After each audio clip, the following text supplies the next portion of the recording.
Welcome to the Real News Network. I'm Paul Jay, coming to you today from Tufts University in Boston. On the 11th and 12th of November, the G20 countries will be meeting in South Korea, supposedly to stop a currency war. And Ben Bernanke made his contribution to either stopping, or some people thinking, starting a currency war. As you must have heard by now, QE2, not the boat, not the Titanic, although maybe it will come to be known as that. At any rate, quantitative easing 2, put more money into the system, supposedly to be a stimulus. Well, what effect will this have in terms of the currency war and on other countries? Now joining us to discuss all of this is Kevin Gallagher. He's an associate professor of international relations at Boston University and senior researcher at the Global Development and Environment Institute, Tufts University. Thanks for joining us. Thanks for having me, Paul. So you recently wrote a piece in The Guardian. The title is "Who Pays the Bill for the Fed's QE2? By depressing U.S. interest rates, quantitative easing forces developing countries to defend their currencies at crippling cost." So what do you mean by that? One of the unintended effects of QE2 is that there are going to be massive capital flows from the United States to emerging markets or developing countries. Why? Because with the interest rate low, banks and investors can borrow money in the United States and then park it places where there's going to be a higher interest rate. This is called the carry trade, what nerds like me refer to it as.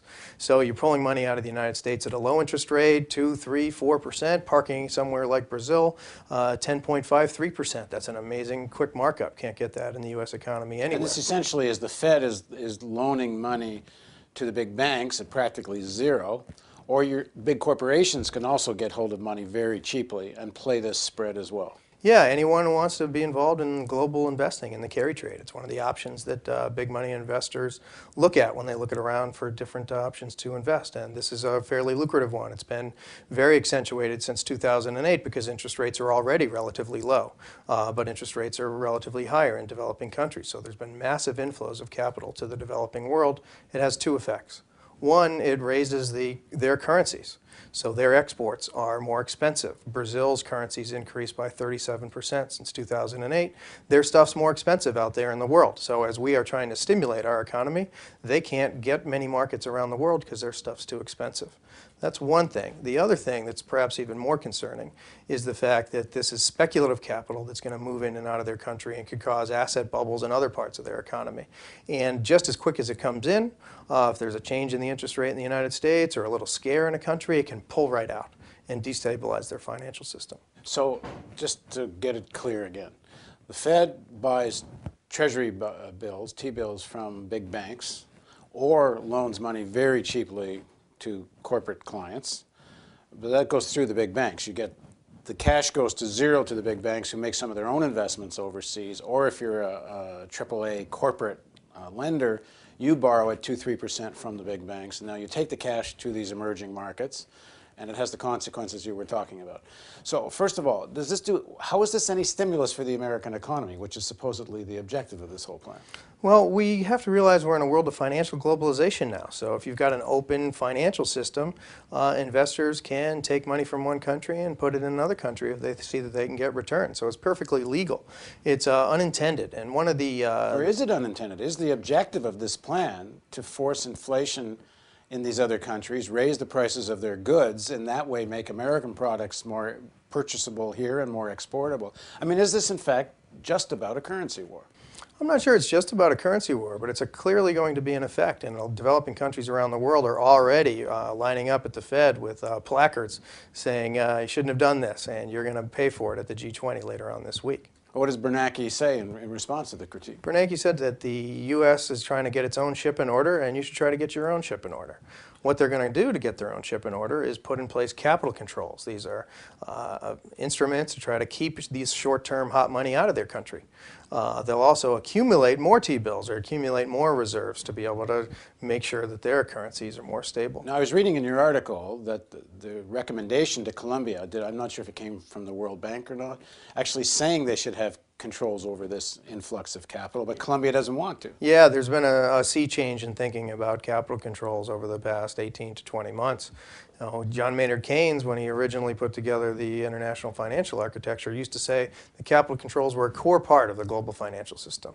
Well, with neoliberal reforms and the rise of the IMF and the World Bank in the 1980s, these things became an evil specter. But interestingly, they've come back.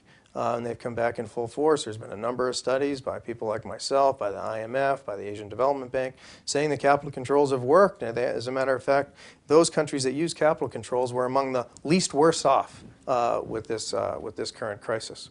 So yes, in Colombia, the IMF was there last week and said, one of the things you might want to consider because you're getting so much capital into your country is using capital controls. And Colombia said, I thought we weren't allowed to use those things. And they said, yes, they're now sanctioned. And Colombia said, well, if there's not a stigma, we'll reconsider. Give us some specific examples how this is what you say a crippling cost for some of the emerging economies. Give us an example of what that is. Well, there's two things, right? One of the things is reserve accumulation. That's where the biggest cost is. So if I need to stabilize my currency, if there's all this hot money coming into my country, dollars coming into my country, all right, that is going to raise the level of my currency. And so what I need to do is buy those dollars, get them off the street. And I do that by taking my own currency and purchasing those dollars. So there's a lot of my currency out on the street. The more of it is, the cheaper that it is. It'll keep down the currency. Well, those dollars, by purpose, have a low interest rate. And so the returns for that investment that a country is going to make are relatively low. And emerging markets, developing countries, are growing faster than the U.S., so they could be putting the money into their own country. There's been a number of studies that have shown that the economic costs are significant. A Harvard economist did a study that showed that the economic cost of purchasing reserves is about 1% of your GDP. So it's a 1% GDP loss for many countries. These U.S. dollars are coming in, they're flooding into my market. Let's say I'm an emerging economy. So they're doing what? They are lending it to people. They are buying assets. They're buying real estate. What are they doing with this money? Well, they can park it in a bank because it's going to have a higher interest rate. They can move bonds from one country to another. It really depends. So right now, if you went to a bank, for example, in Brazil, you're saying you can get 9 to 10%. It's over 10. Over 10.57 by just putting it into a bank. Just by putting it into a bank. So now that money's in the bank, the Brazilian bank. It's sitting on the money. It's paying 9, 10%. It's loaning it out at. Honestly, I can't tell you exactly what the rate is that they're doing. But it's got to be more than that, but there's also got to be a market for it. Sure, there's a real market. Or you wouldn't be paying 10. So the economies are getting so hot, people are willing to pay that kind of money. Exactly. These economies are growing so fast. Brazil's going to grow at over 6% this year. The emerging markets are growing 6-7%. And so there's all sorts of folks that will buy these things at a higher premium. Okay, just explain the mechanism why that inflates the value of the Brazilian currency. Now, the dollars hit the Brazilian banks. How does that get to that? How does that equal? Right, so the influx of massive capital into developing countries, say in Brazil, raises the value of the currency because there's more demand for the currency. Because for these dollars to do anything in Brazil, they have to be transferred into Brazilian currency. They have to purchase real. So they're buying Brazilian, which ups the rate because there's now a big demand for Brazilian currency, which also affects the cost of their exports. Absolutely. Okay, so explain how buying reserves opposes that if you're the Brazilian government. Sure. So if you've got an influx of money coming into your economy, there's all these dollars in your economy, right? So you need to get those off the street. And so what you do is use your own currency. You purchase dollars, and there's more of your own currency on the road.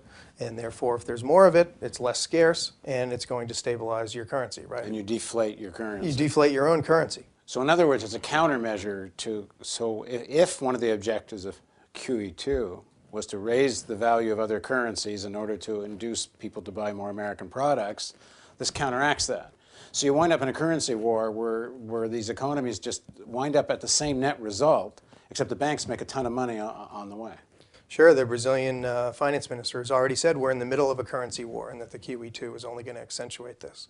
What's ironic is we're going into the G20, and this is supposed to be the conversation, where the U.S. was the country that said there are a number of things that other countries want to deal with at the G20 meeting to get out of this crisis, but we really want to focus on currencies because the U.S. is concerned about China.